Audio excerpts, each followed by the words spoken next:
I use this guitar to produce an echoey background effect on a track that you will hear soon. The idea of this recording was to give the impression that it was recorded live, open air.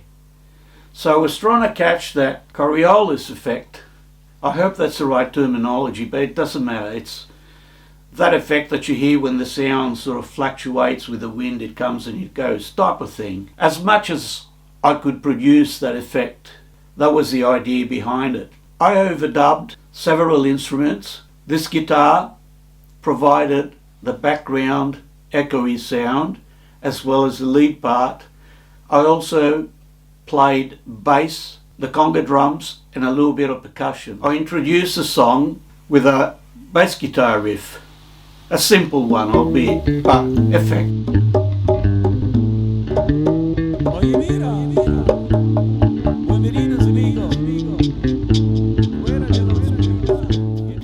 This is my bass guitar. Wonderful, wonderful instrument. It's an Ibanez, and this is definitely a keeper. One of the bands that really influenced my life in many ways, or more correctly, in a musical sense, was the Santana band. What I have here is a very expensive guitar, expensive for my budget, just a smidge under $3,000. It is a Court, and it's got Seymour Duncan humbucking pickups. This guitar comes from an era when there was a trend towards solid body heavy guitars with a set neck, and the idea was that such construction gives you a lot of sustain. I found out a lot of things about sustain, the hard way, the expensive way. It is a very good guitar. Sometimes bands of this nature, when they first get up on stage, they do a warm-up. It's just a jam.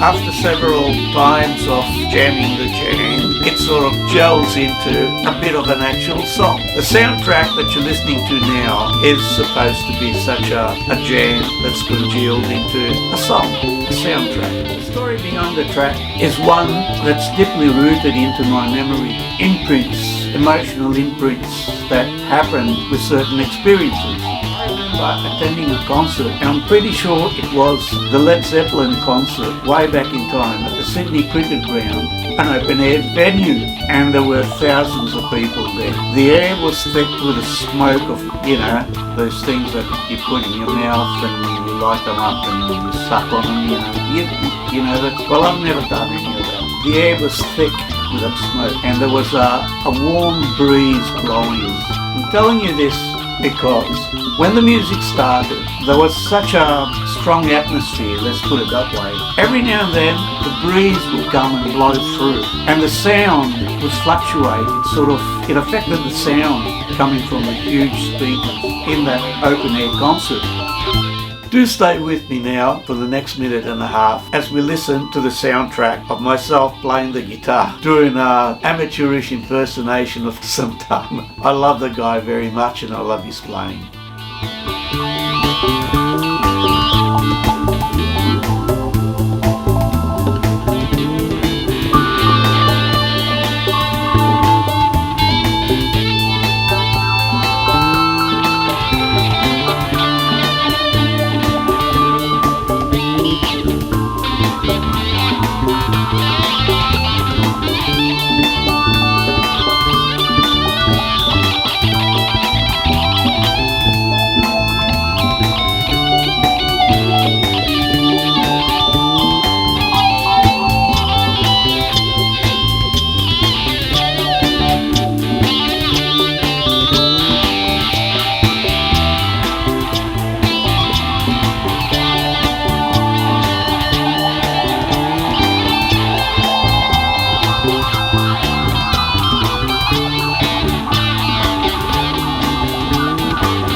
I recorded the conga drums under very difficult conditions because at the time I was living in a unit. As you know, you can hear everything in units. This recording multi-tracking that I did was very, very difficult. Some I did with headphones, but certain things like the percussion side of things had to be done orally. I am very lucky that I still have that recording on a thumb drive somewhere. I tried several times to reproduce that song and I cannot reproduce the sound effects.